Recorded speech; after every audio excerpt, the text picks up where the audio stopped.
سوال یہ ہے، ماہ رمضان المبارک میں شیطان کو قید کر دیا جاتا ہے، تو پھر کیا وجہ ہے کہ لوگ جو ہے وہ گناہوں میں مبتلا ہو جاتے ہیں؟ جب شیطان انسان کا دشمن، لوگ سمجھتے ہیں کہ جب شیطان کو بند کر دیا جاتا ہے، قید کر دیا جاتا ہے، تو ہم اپنے ارد گرد دیکھتے ہیں یا ہم خود بھی بہت سارے گناہوں میں مبتلا ہو جاتے ہیں۔ اس کی کیا وجہ ہے؟ شیطان تو بند ہے، اب ہونا تو یہی چاہیے کہ جب شیطان بند ہے تو ہر بندہ نیک کام کرنے والا بن جائے۔ اب شیطان بند ہے پھر بھی گناہوں کی طرف لوگ لگے ہوئے ہیں، ہم بھی اس میں شامل ہیں۔ ہم کیوں اس میں شامل ہیں؟ اس کا جواب یہ ہے کہ بنیادی طور پر یہ یاد رکھیں کہ انسان کے دشمن جو ہے وہ دو ہیں، ایک تو شیطان اس کا دشمن ہے، اور دوسرا انسان کا جو دشمن ہے وہ اس کا اپنا نفس ہے۔ اب نفس بھی انسان کا بہت بڑا دشمن ہے۔ اب ایک شیطان کو تو قید کر دیا جاتا ہے جس کی وجہ سے بندہ گناہوں سے کافی بچ جاتا ہے، لیکن جو اس کے اندر جو ہے وہ ایک نفس ہوتا ہے جو گناہوں کی طرف مائل کرتا ہے، اس کو قید نہیں کیا جاتا۔ اس سے بندے کو مقابلہ خود کرنا ہوتا ہے، اس سے خود لڑنا پڑتا ہے۔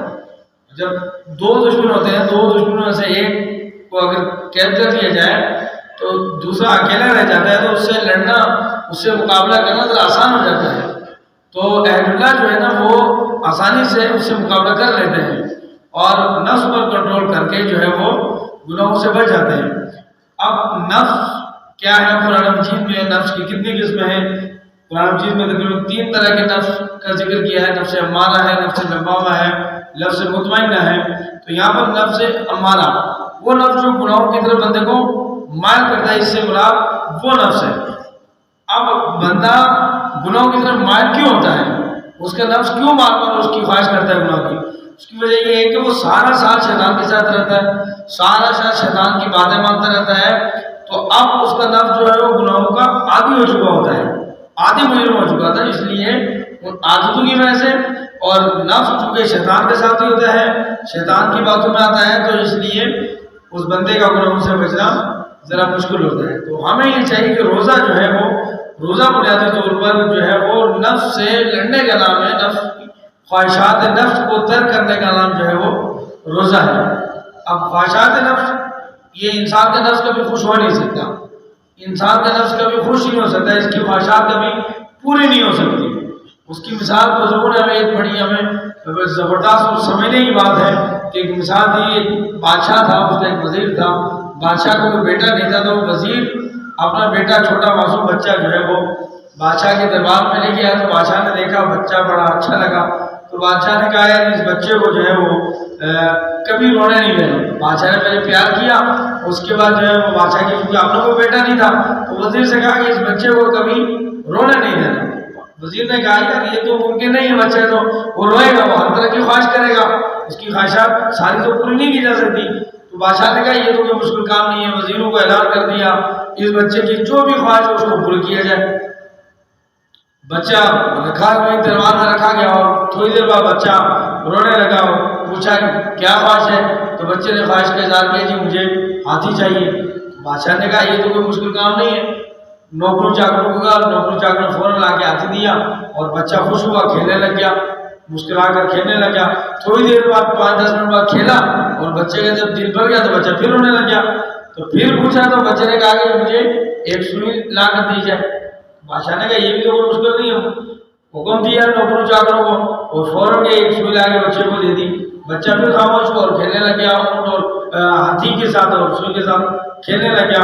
کچھ دیر بعد پھر بچہ رونے لگا، تو بادشاہ نے مجھے پوچھا جائے کہ بھائی کس کی کیا خواہش ہے؟ تو اس نے کہا بچے نے کہا کہ یہ جو سوئی ہے اس کا جو نکا ہے، سراغ ہے، اس سے ہاتھی کو جو ہے وہ گزار کر دکھاؤ۔ تو آپ جو ہے وہ ایسی خواہش ہے کہ جو پوری ہو نہیں سکتی تھی، تو بزرگوں نے کہا، بزرگوں نے یہ مثال اس لیے دی کہ نفس کی مثال بھی اس بچے کی طرح ہے کہ دنیا کی تمام نعمتیں اس سے مل جائیں، دنیا کی ہر چیز اس سے مل جائے، لیکن پھر بھی اس کی خواہشات کبھی پوری نہیں ہو سکتی۔ تو یہ جو ہمارا نفس ہے، یہ کتنا بھی اللہ نعمتیں دے دے، ہم کتنا بھی جو ہے وہ اللہ کی نعمتوں کو حاصل کر لیں اور کتنی آسائش والی زندگی گزار لیں، کتنی آسانی والی زندگی گزار لیں، لیکن اس کی جو ہے وہ خواہشات کبھی پوری نہیں ہو سکتی۔ اور یہ جو ہے وہ نفس امارہ بالخصوص جو نفس امارہ ہے، جو شیطان کے ساتھی ہے، جو گناہوں کی طرف مائل کرتا ہے، وہ ہمیں ہمیشہ گناہوں کی طرف مائل کرتا رہے گا. ہم جتنے بھی گناہ کر لیں گے لیکن وہ بار بار ہمیں گناہوں کی طرف لے کے جائے گا.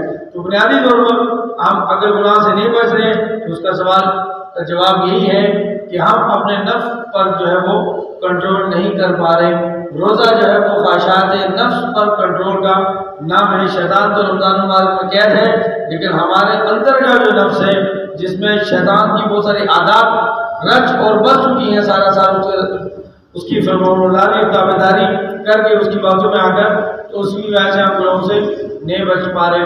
تو حضرت گرامی ضرورت اس عمل کی ہے کہ جب ہم کھانے اور جمعہ اور اس طرح کی جو باتیں ہیں ان سے بچ رہے ہیں تو وہاں پر ہمیں اپنے نفس پر بھی کنٹرول کرنا ہے، اور اس کی جو ہے وہ جب برائی کی طرف لے کے جاتا ہے تو ہمیں اس پر کنٹرول کرنا ہے اور نیک اعمال کرنے کی کوشش کرنی چاہیے. اللہ تعالی ہم سب کو عمل کی توفیق عطا فرمائے.